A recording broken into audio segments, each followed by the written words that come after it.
1921 की शाम को orange new Jersey Molly Maggi नाम की एक लड़की फैक्ट्री से घर वापस जा रही थी और उसके नेबर्स रुक कर उसको देखने लग पड़े। बट मॉली ग्लो कर रही थी, चमक रही थी। एक लाइट ग्रीन कलर का ग्लो था उसके बालों से, उसके हाथों से, उसकी ड्रेस से दिख रहा था, लाइक फायरफ्लाइज रात को जो चमकते हैं। एंड मॉली की बाकी की फ्रेंड्स, मोस्टली सभी लड़कियां अर्ली 90s में ऐसे ही ग्लो कर रही थी, चमक रही थी। उन्होंने खुद को नाम दिया था गोस्ट गर्ल्स और कुछ टाइम तक ये एक कॉम्प्लीमेंट था उनके लिए। सो ये सब कुछ हुआ कैसे, इसको समझने के लिए हमें 1898 में जाना पड़ेगा। पेरिस में एक Polish physicist Marie Curie and उनके हस्बैंड एक पत्थर जिसको बोला जाता है पिच ब्लेंड, उसमें से एक एलिमेंट निकालते हैं, प्रोसेस करते हैं। बहुत एग्जॉस्टिंग होता है एंड हार्मफुल होता है। एंड उस पत्थर में से कुछ ऐसा निकलता है जो पूरी दुनिया चेंज कर देता है। उस पत्थर में से एक एलिमेंट निकलता है, उसका नाम होता है रेडियम, क्योंकि उससे रेडिएशन निकलती थी। ये एलिमेंट ग्लो करता था, चमकता था एंड हीट भी प्रोड्यूस करता था, but it came with a cost. उनके दोनों हाथों पे रेडिएशन बर्न्स रेडियम से हुए थे जो कभी ठीक नहीं हो सकते। ये रेडियम आपको अंधा भी कर सकता है, आपकी स्किन जला भी सकता है एंड आपको मार भी सकता है। एंड ये चीज़ वेल पब्लिक थी, बट इतने लोग नहीं जानते थे, स्पेशली जो आम लोग थे। बट फिर भी अर्ली 90s में रेडियम को फार्मेसी इंडस्ट्री में एज ए क्योर यूज़ करने लग पड़े थे। कंपनीज पानी में रेडियम मिलाकर दे रही थी एंड उसको बोला जाता था रिजुविनेटिंग एनर्जी ड्रिंक। रेडियम को फेस क्रीम पे लगाया जाता था, टूथपेस्ट पे लगाया जाता था एंड इवन चॉकलेट्स में डाला जाता था। दुनिया ने डिसाइड कर लिया था कि रेडियम एक मैजिक एलिमेंट है, बट उस एक्साइटमेंट, उस इग्नोरेंस की वजह से लोगों ने एक्चुअल में सवाल पूछे कि इसका कुछ नुकसान भी है। अर्ली 90s में आदमी लोग रिस्ट पर घड़ियां नहीं डालते थे। सोसाइटी के पॉइंट ऑफ व्यू से ये एक्सेप्टेबल नहीं था। यूजुअली लड़कियां सिर्फ हाथों में घड़ी डालती थी। टाइम देखने के लिए आदमी लोग एक पॉकेट वॉच रखते थे, आपने प्रॉब्लली देखा होगा। सो जब वर्ल्ड वॉर शुरू हुआ था, सोल्जर को टाइम देखने में बहुत प्रॉब्लम होती थी। सो एक company United states radium corporation और USRC के पास एक आइडिया आया कि वो रिस्ट वॉच बनाएंगे सोल्जर्स के लिए with radium on it, so that वो रात को जब वो अंधेरे में हों, सोल्जर्स टाइम देख सके। कंपनी ने डिसाइड किया कि ये काम औरतें, लड़कियां परफेक्ट कर सकती है। उनके हाथ यूजुअली छोटे होते हैं एंड इस काम को करने के लिए प्रिसीजन चाहिए होता है, क्योंकि घड़ी के नंबर्स और उसके हैंडल्स बहुत छोटे होते हैं। सो इमीडिएटली हायरिंग शुरू हो गई। हफ्ते के $20 मिलते थे, उस टाइम के हिसाब से काफ़ी थे, क्योंकि बाकी की कंपनी सिर्फ $5 से $6 देती थी एक हफ्ते का। इस काम का एक स्टेटस था, लकी माना जाता था जो भी लड़की इस फैक्ट्री में काम कर रही थी। 1920 तक फैक्ट्री में 300 से ज़्यादा लड़कियाँ इस फैक्ट्री में काम कर रही थी और एक टेक्निक जिस पर सब कुछ डिपेंड करता था, ब्रश को पेंट में डुबाना। ये पेंट रेडियम पेंट था।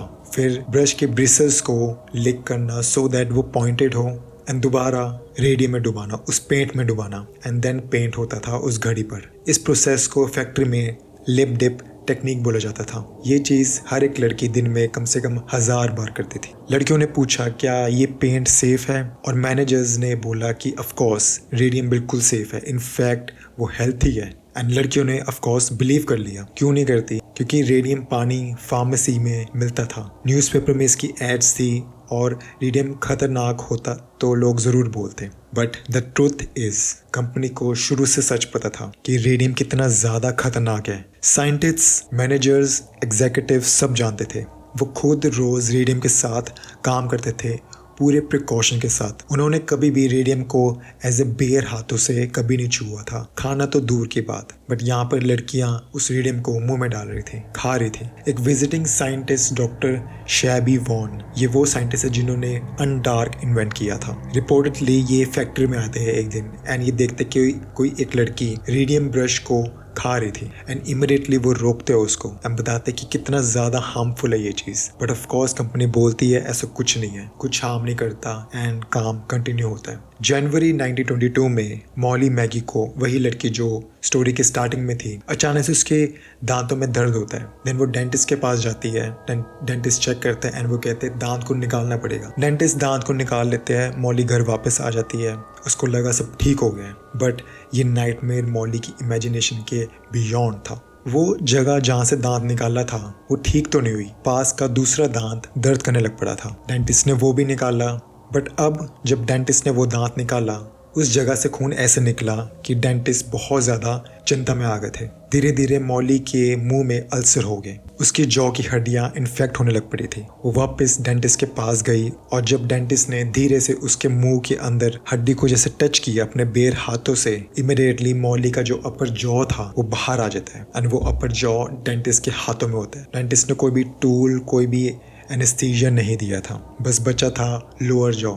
वो भी कुछ दिनों के बाद अचानक से बाहर आ गया था। मॉली मैगी 12 सितंबर 1922 को उसकी डेथ हो गई। वो सिर्फ 24 साल की थी एंड डेथ सर्टिफिकेट पे कॉज ऑफ डेथ लिखा गया था सिफिलिस, बट उसको कोई सिफिलिस नहीं थे। कंपनी को पता था एंड डॉक्टर्स को भी। यूएस रेडियम ने डॉक्टर को पे किया था डायग्नोज इशू करने के लिए। टाउन में हर डॉक्टर को यूएस रेडियम ने खरीदा हुआ था। 1924 तक ऑरेंज प्लांट में 9 जवान लड़कियां मर चुकी थी। सभी अपने 20s में थे एंड जॉब लगने से पहले बिल्कुल हेल्थी थे। सिम्टम का एक पैटर्न था, बट बाहर किसी को ये पैटर्न दिखता नहीं था। रेडियम दांतों से शुरू होता था, फिर पूरा जॉ, फिर बाकी के शरीर की हड्डियों पर अटैक करता था, उनको अंदर से ख़त्म करता था। रेडियम दिखता बिल्कुल कैल्शियम की तरह है, बिहेव भी वैसे ही करता है। रेडियम खाने के बाद, बॉडी में जाने के बाद ब्लड स्ट्रीम में चला जाता है एंड बोन्स के टिश्यू में as a calcium, but calcium नहीं होता, वो सेटल हो जाता है एंड बोन इवेंचुअली टूटने लग पड़ती है, वीक होने लग पड़ती है। एक्सरेज में अफेक्टेड लड़कियों की हड्डियाँ एक मधुमक्खी के छत्ते, मतलब हनी कोम की तरह दिखने लग पड़ी थी। एक ऐसी चीज़ जो बॉडी को खड़ी करके रखती है, वो अंदर से खोखली हो रही थी। स्पाइन केव हो रहे थे, हिप बिना वार्निंग के टूट रहे थे, टांगे छोटी हो रही थी क्योंकि खड़े होकर क्रम्बल करती और कंप्रेस हो जाती। एंड लड़कियाँ इन सब के बीच फैक्ट्री छोड़ने के बाद भी, वो पेन छोड़ने के बाद भी रेडियम का इफेक्ट था, बिकॉज रेडियम की हाफ लाइफ 1600 ईयर्स है। मतलब 1600 साल के बाद सिर्फ उसका 50% असर कम होएगा। रेडियम इतना ज़्यादा बॉडी में जा चुका था कि कुछ लड़कियों की बॉडी रात को बेडशीट के थ्रू ग्लो करती थी। ग्रेस फ्राई 1917 में सिर्फ 18 साल की थी जब उसने यूएस रेडियम में ज्वाइन किया। 1920s तक उसकी स्पाइन केव हो गई, सीधी बैठ भी नहीं पाती थी। बैठने के लिए वो गले से लेके कमर तक एक स्टील ब्रेस को यूज़ करती थी। उसने अपने फ्रेंड्स एंड कोवर्कर्स को मरते देखा, बट उसने डिसाइड किया वो ऐसे चुप नहीं बैठेगी। सो 1927 में उसने रेमन बेरी नाम का एक लॉयर उसको ढूंढा जो केस लड़ने को तैयार था। इसके साथ 4 और लड़कियां आ गई थी, एडना हुसमैन, कैथरीन और 2 बहनें थी, क्विंटा मैकडोनल्ड एंड अल्बीना। इन दोनों बहनों की सबसे छोटी बहन थी मॉली मैगी। उन्होंने यूएस रेडियम के अगेंस्ट $2500,000 ईच का केस फाइल किया। कंपनी का लीगल स्ट्रेटजी सीधी थी, मर्सीलेस थी, डिले करो, टाइम वेस्ट करो, एंड समहाउ इट वर्कड। जनवरी 1928 में जब केस कोर्ट में आया, 5 लड़कियों में से एक लड़की भी अपना हाथ ओथ के लिए उठा नहीं पा रही थी। उन्होंने टेस्टिमोनी अपने स्ट्रेचर पे दी। न्यूज़पेपर ने हर एक लफ्ज़ को कवर किया था, हर एक वर्ड को कवर किया था। पूरा देश इन्वेस्टेड था इस केस में। ये लड़कियां जवान, बीमार, अपना सर भी नहीं उठा पा रही थी एंड कोर्ट में one of the most powerful industrial corporation से लड़ रही थी। मीडिया वाले कोर्ट के बाहर खड़े हुए थे, एडिटर्स फ्रंट पेज पे स्टोरी चला रहे थे। पब्लिक ने इन लड़कियों को नाम दिया, ये नाम था the radium girls. US radium ने वर्डिक्ट से पहले ही कोर्ट के बाहर लड़कियों के साथ सेटल कर लिया। हर लड़की को $10,000 दिए। सेटलमेंट के 5 साल के अंदर ही 5 लड़कियां जा चुकी थी, उनकी डेथ हो गई थी।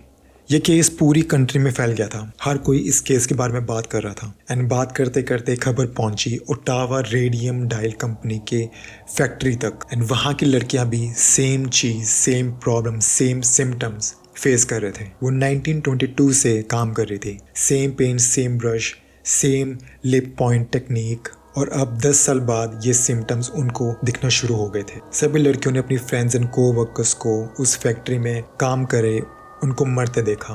एंड कंपनी वाले बोलते थे कि ये बस बैड लक है, पुअर वीक जेनेटिक्स है लड़कियों में। बट ओटावा में state statue of limitation, meaning अगर आपके साथ कोई क्राइम हुआ है, आपके पास सिर्फ 2 साल है उसके ऊपर एक्शन लेने का, कंप्लेन फाइल करने का।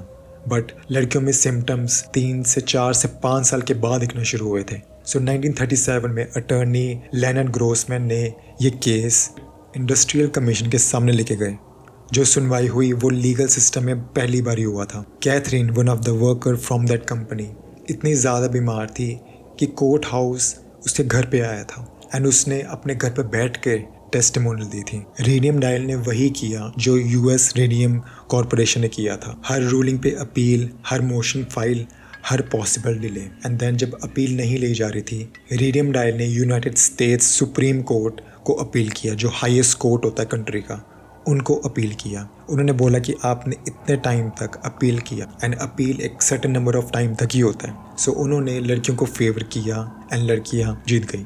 But by that time Catherine 27 जुलाई 1938 को चल बसी। सिर्फ 35 साल की थी, 35 साल की थी वो। लॉ सूट्स के बाद काफ़ी चीज़ें बदली एंड मेजर चीज़ें बदली। लिप पॉइंट टेक्निक जो फैक्ट्रीज में यूज़ करी जा रही थी उसको कम्प्लीटली बैन कर दिया गया एंड वर्कर्स को प्रॉपर इक्विपमेंट्स दिए गए। बट फाइनली सालों बाद वो फैक्ट्रीज जहाँ पर मॉली मैगी एंड बाकी की हज़ारों लड़कियाँ काम कर रही थी, अब वहाँ पे नहीं थी एंड वो कंपनी को बंद कर दिया गया था। ऑरेंज न्यू जर्सी की ज़मीन 1971 में federal super fund site declare कर दी गई थी। वो ज़मीन इतनी ज़्यादा कंटेमिनेटेड हो गई थी कि गवर्नमेंट खुद आई थी उसको साफ़ करने, बट स्टिल वो साफ़ नहीं हो पाई। वो रेडियम अभी भी वहाँ पर उस ज़मीन पर है। ये स्पॉट उन लड़कियों की मेमोरीज़ के साथ जुड़ा है एंड ये मेमोरीज़ बहुत लंबे टाइम तक चलने वाली है। सो ये थी आज की story of about radium girls. मैं ऐसे ही dark mysterious stories, strange stories में शेयर करता हूँ, ऐसा कंटेंट बनाता हूँ, ऐसे वीडियोस बनाता हूँ। अगर आपको इंटरेस्टेड है, make sure to join me. Until then, stay safe and take care.